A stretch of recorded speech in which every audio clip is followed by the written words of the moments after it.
अस्सलाम वालेकुम बेटा। आज का जो हमारा टॉपिक है वो है साइनोबैक्टीरिया एज बायोफर्टिलाइजर्स। बेटा हम बायोफर्टिलाइजर्स पढ़ रहे हैं।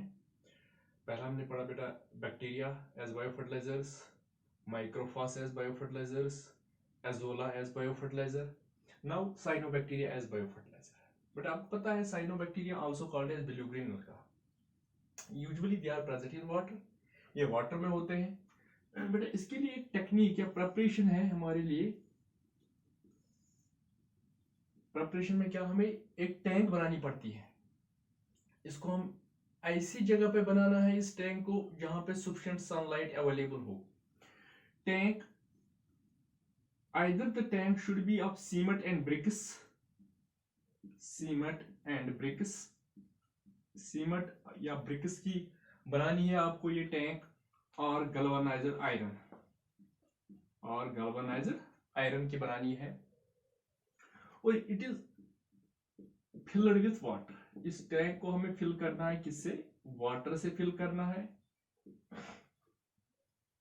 और इसमें ऐड करना है 5 to 6 kg सीवुड सॉइल। बेटा सॉइल इसमें डालनी है, लेकिन सीवुड जो हम सीव होती है, छानी जो होती है, इसी से निकालनी है। 5 to 6 kg डालना है।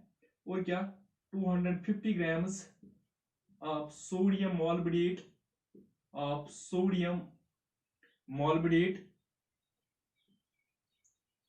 it is superphosphate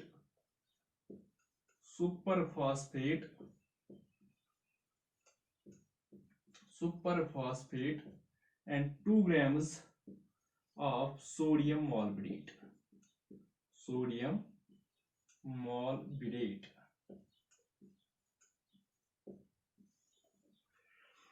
ये हमें इसमें डालना है। हमें साइनोबैक्टीरिया के लिए हमें एक प्रिपरेशन है। क्या, इसके लिए हमें एक टैंक लेनी है। बेटा एक टैंक हसा नीन आइदर सीमेंट और ब्रिक्स टैंक नीन या गैल्वेनाइज्ड आयरन टैंक नीन, मगर तत जो ये सफिशिएंट सनलाइट अवेलेबल अत में 5 to 6 kg सीवड सॉइल, बे 250 grams of superphosphate, बे 2 grams of sodium molybdate, and it is then mixed thoroughly। इसको बेटा thoroughly मिक्स करना है and left for about 24 hours। और 24 घंटे के लिए ऐसे ही छोड़ना है। Left as such for 24 hours। इसके बाद क्या करना है बेटा, इसमें स्पेसिफिक साइनोबैक्टीरिया ऐड करना है।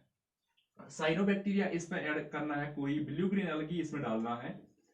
एंड आफ्टर 15 to 20 days, 15 और 20 days, बेटा इसके ऊपर जो है, ऊपर वाली जो लेयर है वाटर की, वहां पे आप देखोगे, वहां पे हिंसिकम, वहां पे ग्रोथ होगा किसका?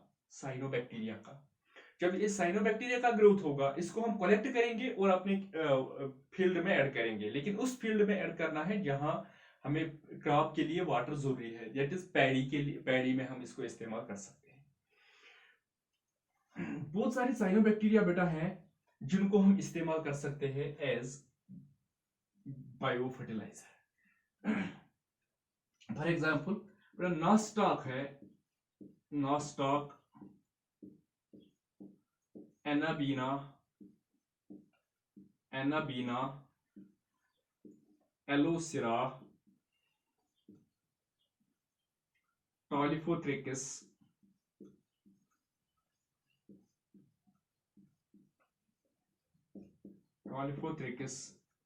मेस्टिकोक्लेडस, क्लोस्ट्रिडियम। बहुत सारे साइनोबैक्टीरिया हैं जिनको हम इस्तेमाल कर सकते हैं एज बायोफर्टिलाइजर्स। लेकिन याद रखना है बेटा आपको, those farmers which possess heterocystes, वो फार्मर्स, वो साइनोबैक्टीरिया जिनमें क्या होगा? हेटेरियोसिस्ट। those farmers which possess heterocystes can be used as biofertilizers। सभी साइनोबैक्टीरिया या वो सभी साइनोबैक्टीरिया जिनके अंदर हेटेरियोसिस्ट्स होंगे, heterocyst is a specific cell, unique cell which is responsible for fixation of nitrogen। आपने बेटा 11th में पढ़ा होगा साइनोबैक्टीरिया। और साइनोबैक्टीरिया में क्या होता है, एक यूनिक सेल होती है, इस सेल को क्या नाम दिया गया है, heterocyst. Heterocyst is a cell which is used for शाबाश fixation of nitrogen according to Fay et al in 1968। Fay et all 1968 में कहता है कि हेटेरियोसिस्ट का यूनिक फंक्शन जो है वो है फिक्सेशन ऑफ नाइट्रोजन। बेटा ये साइनोबैक्टीरिया जो है, the cyanobacteria can provide total nitrogen, the fixed nitrogen जो है, जितना भी जरूरत होता है नाइट्रोजन फील्ड को, ये हमारे साइनोबैक्टीरिया इंडिया के अंदर जितने भी साइनोबैक्टीरिया है वो जितना भी हमें जरूरत पड़ता है किसकी, नाइट्रोजन की, वो फिक्स करता है। लेकिन हम इसको ऐसे क्रॉप्स में, ऐसे फील्ड्स में इस्तेमाल नहीं कर सकते जहां पे वाटर नहीं होता है। And it has been estimated that these cyanobacteria fix about 7 to 8 lakh tons 7 to 8 lakh tons of nitrogen per year। बेटा एक साल में ये साइनोबैक्टीरिया जो है ये तकरीबन 7 से 8 लाख टन फिक्स करते हैं नाइट्रोजन एनुअली। इंडिया में 7 से 8 लाख टन नाइट्रोजन फिक्स होता है with the help of cyanobacteria, with the help of cyanobacteria.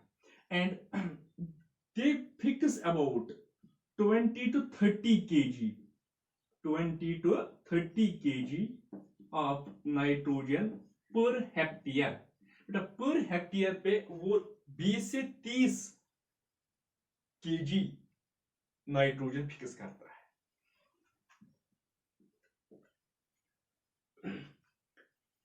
बेटा ये बहुत साइनोबैक्टीरिया जो है ये यूनिक है। क्यों? Because they do not cause any kind of pollution. ये भी किसी किस्म का पोल्यूशन नहीं करते हैं। They add to the soil, they increase the nitrogen content of the soil without causing any kind of pollution, और ये किसी किस्म का पोल्यूशन नहीं करते हैं। बेटा एक साइनोबैक्टीरिया है जिसका नाम है एलोसिरा। एलोसिरा एलोसिरा फर्टिलिस्मा। फर्टिलिस्मा is an active nitrogen fixer in rice fields in India। बेटा राइस fields में जो ज्यादातर नाइट्रोजन फिक्स करता है वो कौन सा साइनोबैक्टीरिया है? Aulosira फर्टिलिस्मा। एलोसिरा फर्टिलिस्मा is an active nitrogen fixer in rice fields in India। India में जो ज्यादातर क्या नाइट्रोजन फिक्स होता है राइस फील्ड्स में, वो किससे होता है? एलोसिरा फर्टिलिस्मा से। Aiyer et al in 1972। Aiyer et al कहता है। बेटा हेनरिक्सन, एक साइंटिस्ट का नाम था Henriksson. Henriksson in 1972। Hendrickson in 1972 observed that the nitrogen fixation occur at the rate of 0.01 to 4.4 milligram per meter square per hour in the investigated soil at Sweden। Henriksen ने क्या देखा? Henriksen ने देखा कि Sweden में nitrogen fixation, जो soil में nitrogen fixation होती है किससे? साइनोबैक्टीरिया से। वो कितनी होती है? 0.01 to 4.4 मिलीग्राम नाइट्रोजन फिक्स होता है पर मीटर स्क्वायर पर आवर में। इतना नाइट्रोजन फिक्स होता है with the help of cyanobacteria. He observed that the nitrogen fixation occur at the same level। इसने ये भी देखा कि नाइट्रोजन फिक्सेशन जो है वो सेम रेट में फिक्स होता है, सेम लेवल या सेम रेट में फिक्स होता है ड्यूरिंग डे एंड नाइट। चाहे डे हो या रात, दिस नाइट हो, डे हो या नाइट हो। बेटा nitrogen fixation eight the rate of कितना होता है? 0.01 to 0.4 मिलीग्राम। इसी रेट से नाइट्रोजन फिक्स होता है चाहे ये दिन में हो या रात हो। And seemed independent of temperature fluctuations. अगर टेम्परेचर में चेंजेस होगा लेकिन नाइट्रोजन फिक्सेशन पे कोई असर नहीं पड़ता है। इंडिया में जो देखा गया है according to professor R N Singh, professor R N Singh ने कहा है, प्रोफेसर आर एन सिंह इसने कहा है in India the nitrogen fixation in rice fields is achieved by the species of Allosira, Annabina,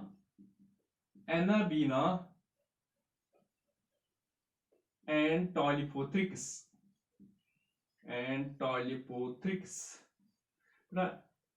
According to Professor Oren Singh, the fertility in rice fields, the nitrogen fixation in rice fields is achieved by three species, Allosira, Annabina and Tolypothrix. तीन species है, तीन cyanobacteria है जिनकी वजह से क्या होता है, नाइट्रोजन फिक्सेशन होता है किसमें, राइस फील्ड्स में। कौन कौन है, एलोसिरा, एनाबीना एंड टॉलिफोथ्रिकस। और इसने कहा टॉलिफोथ्रिकस टेनियस एक स्पीशीज है टॉलिफोथ्रिकस की। Tolypothrix tenuis can fix nitrogen at the rate of 406 kg। कितना करता है fix Tolypothrix tenuis, 406 kg per hectare पर एकड़ पर ईयर। इतना नाइट्रोजन फिक्सेशन होता है किससे, टॉलिफोथ्रिकस टेनियस से। टॉलिफोथ्रिकस टेनियस फिक्स नाइट्रोजन अबाउट 406 kg पर एकड़ पर ईयर।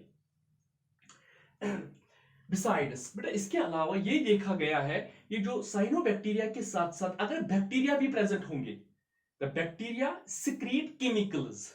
ये देखा गया है कि साइनोबैक्टीरिया के साथ क्या ये सॉइल में जब बैक्टीरिया भी होते हैं और साइनोबैक्टीरिया भी, ये जो बैक्टीरिया होते हैं आपको पता है साइनोबैक्टीरिया क्या करता है, फिक्स करता है atmospheric nitrogen.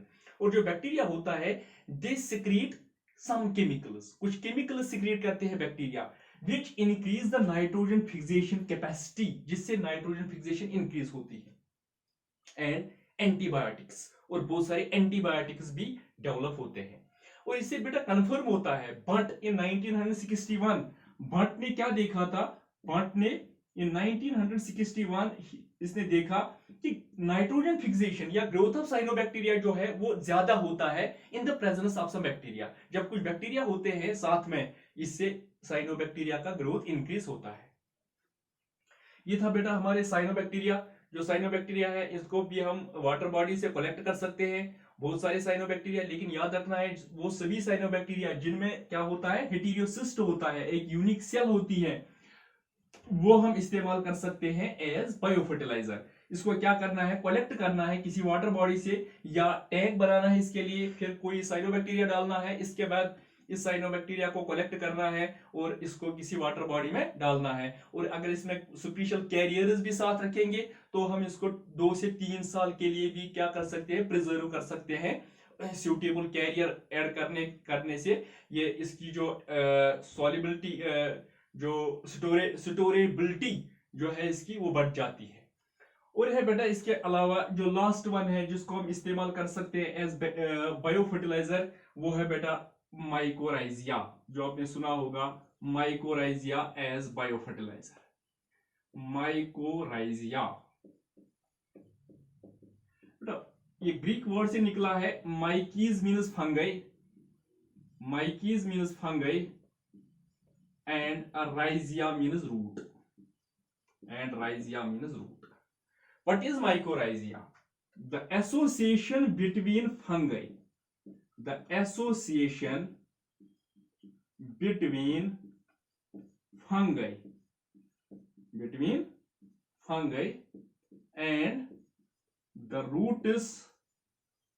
and the roots of higher plants। बेटा एसोसिएशन किनके दरमियान, फंगई के दरमियान, और रूट जो है हायर प्लांट्स के रूट्स इनके दरमियान जो एसोसिएशन है, इसी एसोसिएशन को माइकोराइजिया कहते हैं। Are the roots infected with fungi, जब रूट्स इन्फेक्टेड होंगे फंगई से, इस एसोसिएशन को क्या कहते हैं, माइकोराइजिया।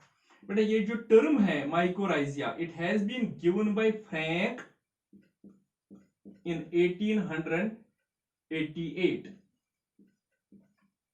in 1878। बेटा 1878 में ये टर्म दी थी फ्रैंक ने। अब माइक्रोराइजिया किसको कहते हैं? जब एसोसिएशन होगी, म्यूचुअलिस्टिक एसोसिएशन होगी या एसोसिएशन होगी किनके दरमियान, फंगई और हायर प्लांट्स के जो रूट्स होते हैं इनके दरमियान जो एसोसिएशन होती है, इस एसोसिएशन को हम माइकोराइजिया कहते हैं।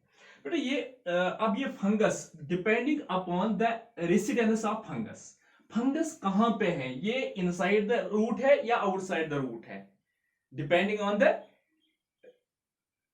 residence of fungus. The mycorrhiza is of two types. But ectomycorrhiza. Ectomycorrhiza. First है ectomycorrhiza. Ecto means outside. Myces means fungi and rhiza means root.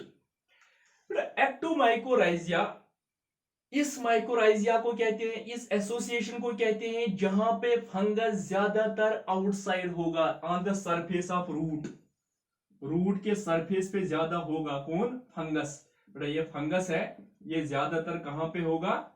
On the surface of root, और small portion enter करेगा in the cortex, cortex के अंदर और intercellular spaces के अंदर, intercellular spaces या intercellular spaces. जब ज्यादातर फंगई सरफेस ऑफ रूट पे होगा और स्मॉल पोर्शन एंटर हो जाएगा, एंटर करेगा कहां? रूट ऑफ द प्लांट पे, that is called as ectomycorrhiza, that is called as ectomycorrhiza. बेटा ये जो रूट्स होते हैं जहां जिनको एसोसिएशन होती है किसके साथ? फंगई के साथ, उनमें रूट कैप या रूट हेयर्स एब्सेंट हो सकते हैं, इनमें एब्सेंट हो सकते हैं, वो ज्यादा ग्रोथ नहीं कर सकते हैं, वो एब्जॉर्प्शन नहीं कर सकते हैं, और यही फंगस एब्जॉर्ब करता है वाटर एंड मिनरल्स, और ये वाटर एंड मिनरल्स किसको देता है? रूट को देता है, और रूट सिक्रीट करता है फूड, प्रोटीन्स, कार्बोहाइड्रेट्स सिक्रीट करता है, और इंटरसेलुलर स्पीसीज में, उन इंटरसेल्युलर स्पीसीज में से ये बैक्टीरिया, ये फंगई हासिल करता है इस फूड को। शाबाश। बेटा दूसरा है endomycorrhiza, endomycorrhiza, endomycorrhiza. Endo means inside and rhizia means root. When the fungus mostly resides out inside, जब ज्यादातर फंगस कहां पे होगा? अंदर होगा, और स्मॉल पोर्शन होगा कहां? बाहर। शाबाश, दैट इज कॉल्ड एज एंडोमाइकोराइजिया। बेटा चाहे एक्टो हो या एंडो हो, यहां दोनों कंडीशन में ये जो फंगस होता है ये एब्जॉर्ब करता है water and minerals and provide them to the root, and root provides food to the fungi. Both are benefited. अब बेटा लास्ट में एडवांटेजेस क्या है बायोफर्टिलाइजर्स की? बायोफर्टिलाइजर्स के एडवांटेजेस क्या है, यूटिलिटी क्या है? एडवांटेजेस, एडवांटेजेस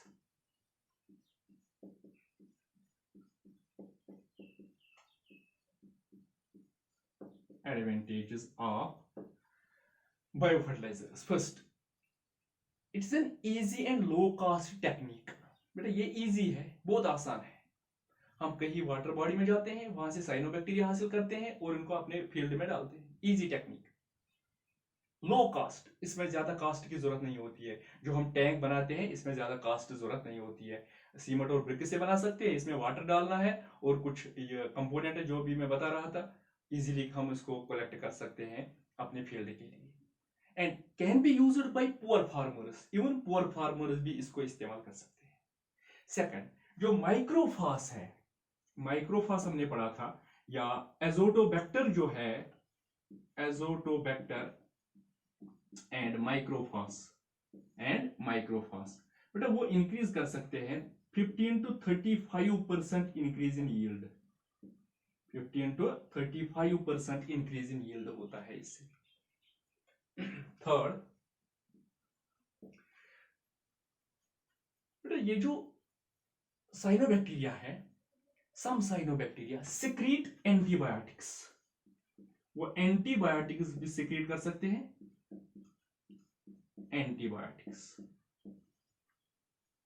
जब ये एंटीबायोटिक्स सिक्रेट करते हैं, thus they can be used as biopesticides, ये नेचुरली पेस्ट्स को भी कंट्रोल कर सकते हैं। बेटा ऐसे ही these fertilizers, biofertilizers do not cause any kind of pollution, ये कोई भी पोल्यूशन नहीं करते, फ्री फ्रॉम पोल्यूशन, ये कोई do not cause pollution, do not cause pollution, बेटा ये पोल्यूशन नहीं करते।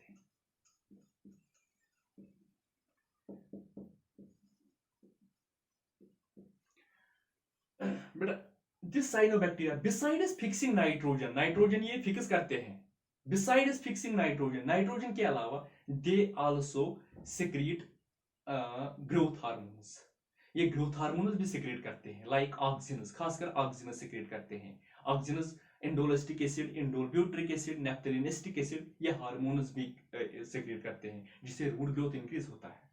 और क्या, एस्कॉर्बिक एसिड, और इसके अलावा विटामिन, खासकर विटामिन B12 भी सिक्रेट करता है। दैट इज नाइट्रोजन फिक्सेशन के अलावा ये ग्रोथ हार्मोन्स भी सिक्रेट करते हैं, प्रोड्यूस करते हैं।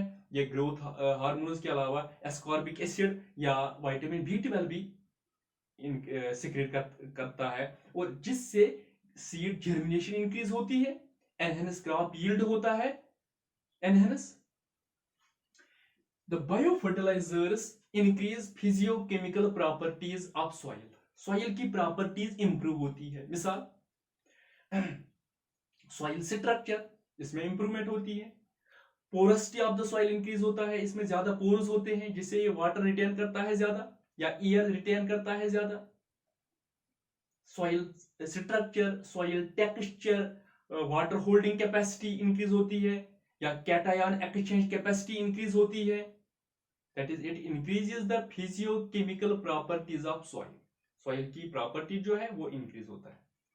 और कुछ साइनोबैक्टीरिया या कुछ बायोफर्टिलाइजर्स ऐसे भी है जो इंक्रीज करता है क्रॉप इन इल मैन्योर्ड सॉइल्स, जहां पे सॉइल इल मैन्योर्ड है, जहां पे मैन्योर की कमी है सॉइल में और क्रॉप अच्छी तरह से नहीं ग्रो हो सकता है, वहां पे साइनोबैक्टीरिया, वहां पे ये जो बायोफर्टिलाइजर्स बैक्टीरिया जो है या माइक्रोफाज जो है वो वहां पे बहुत इंक्रीज होता है, क्रॉप यील्ड इंक्रीज होता है उन सॉइल्स में जहां पे सॉइल में कमी होती है न्यूट्रिएंट्स की या मैन्योर की कमी होती है, वहां पे भी इंक्रीज होता है प्रोडक्शन। थैंक्स।